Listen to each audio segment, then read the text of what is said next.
Selamat pagi teman-teman. Pada kesempatan yang baik ini, kita akan mendiskusikan tentang Smart ASN, mewujudkan Smart City dan Smart Government. Perkenalkan saya sebagai moderator untuk memperkenalkan diri saya. Nama saya Maria Kurniani, saya bekerja di Puskesmas Sawangan 1 sebagai perawat. Teman-teman yang lain bisa memperkenalkan diri satu persatu. Mungkin dari Mbak Vita dulu, silahkan. Ya, terima kasih atas waktunya. Perkenalkan, nama saya Vitariana Savitri. Saya bekerja di Puskesmas Salaman 1, khususnya di ruang Ponet sebagai tenaga bidan. Terima kasih. Selanjutnya izin memperkenalkan diri, nama saya Arinda Dwi Saputri, bekerja di Puskesmas Dukun sebagai nutrisionis. Terima kasih.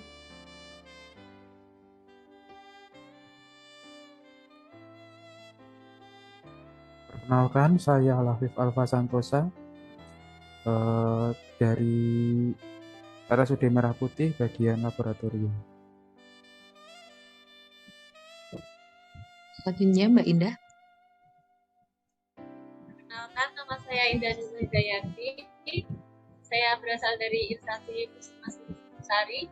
Jabatan saya sebagai sanitarian. Baik, terima kasih. Pada kesempatan yang baik ini, kita akan membahas tentang smart government.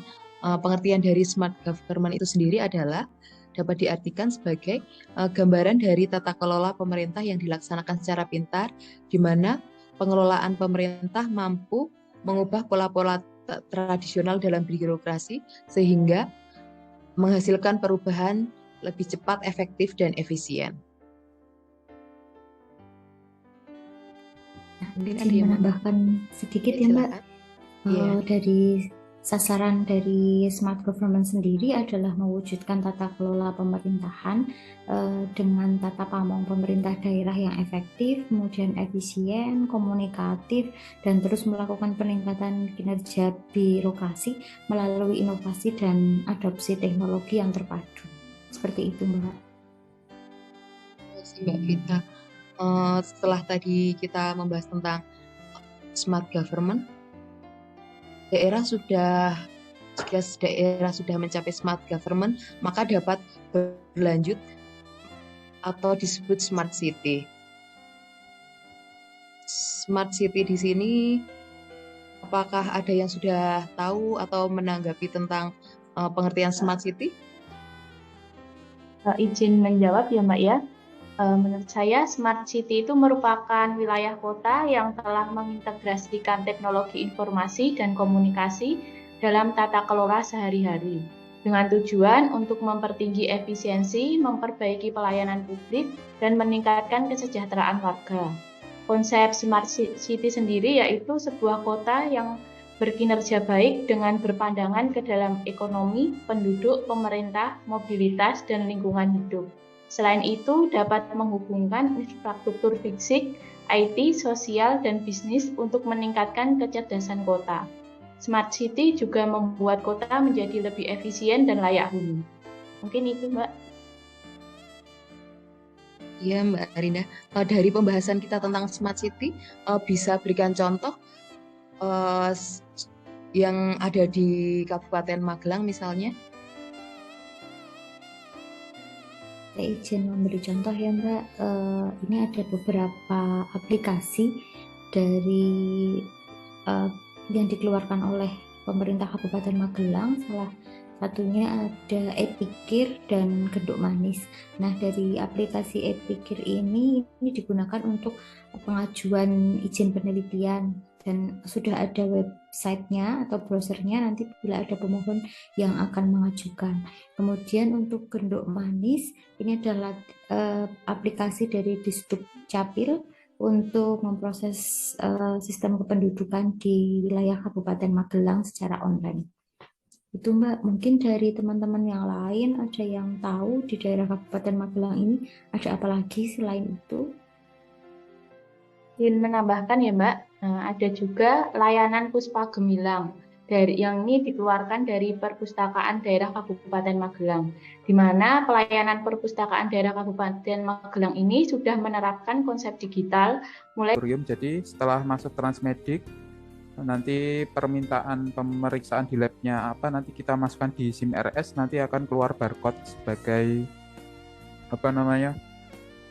pemeriksaan yang akan dilakukan. Jadi meminimalisir terjadinya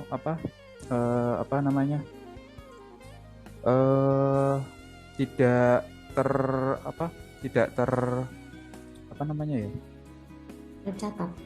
tercatat atau terdokumentasi di bukunya.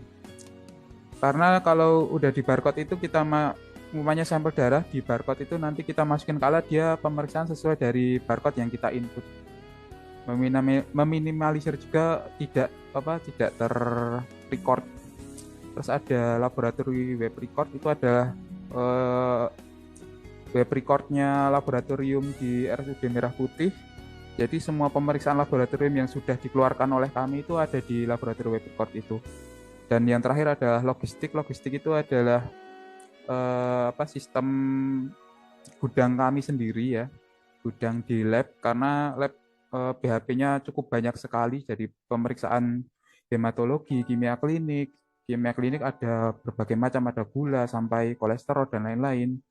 Itu makanya kami membuat ada aplikasi sendiri untuk logistik untuk mengetahui apakah reagen untuk pemeriksaan hematologi atau kimia klinik itu udah kadaluarsa atau hampir habis, atau lebih ke untuk melihatnya mengecek ya itu. Mungkin ada pertanyaan atau tambahan?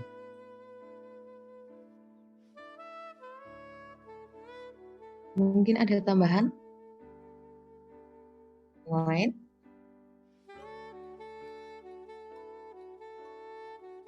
Mungkin kalau di rumah sakit Transmedik buat RM ya Mas, kalau di puskesmas itu ada Simpus. Ada Simpus itu bisa juga buat kalau kita mau lihat track recordnya pemeriksaan, itu juga tersimpan di situ.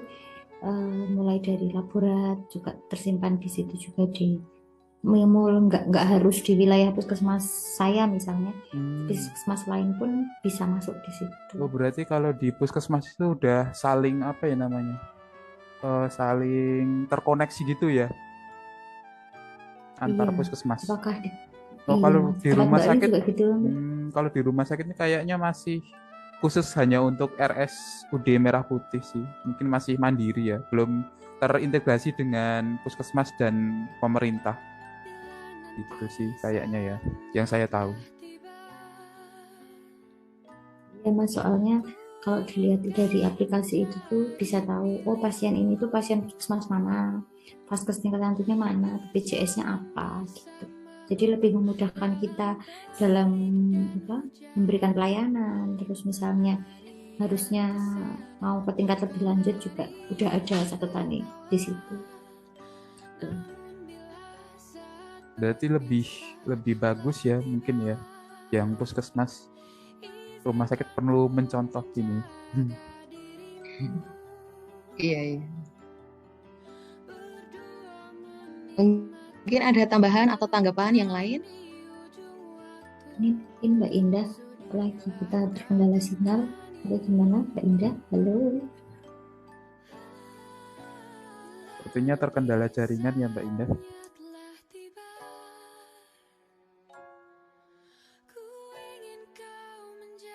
Jika tidak ada tambahan, kita bisa mengambil kesimpulan ya dari diskusi yang sangat menarik ini. Kita sebagai ASN, kita harus melakukan perbaikan tanpa henti. Kita harus adaptif terhadap perubahan-perubahan. Apalagi ini kan era digital. Sebagai ASN harus menjadi ASN yang smart dan harus melek digital. Karena itu sangat memengaruhi pada smart city.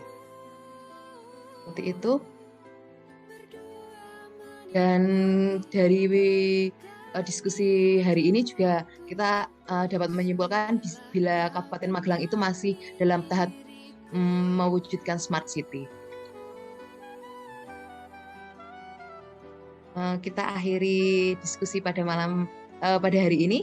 Saya ucapkan terima kasih. Bila ada salah kata dan tutur kata, saya mohon maaf.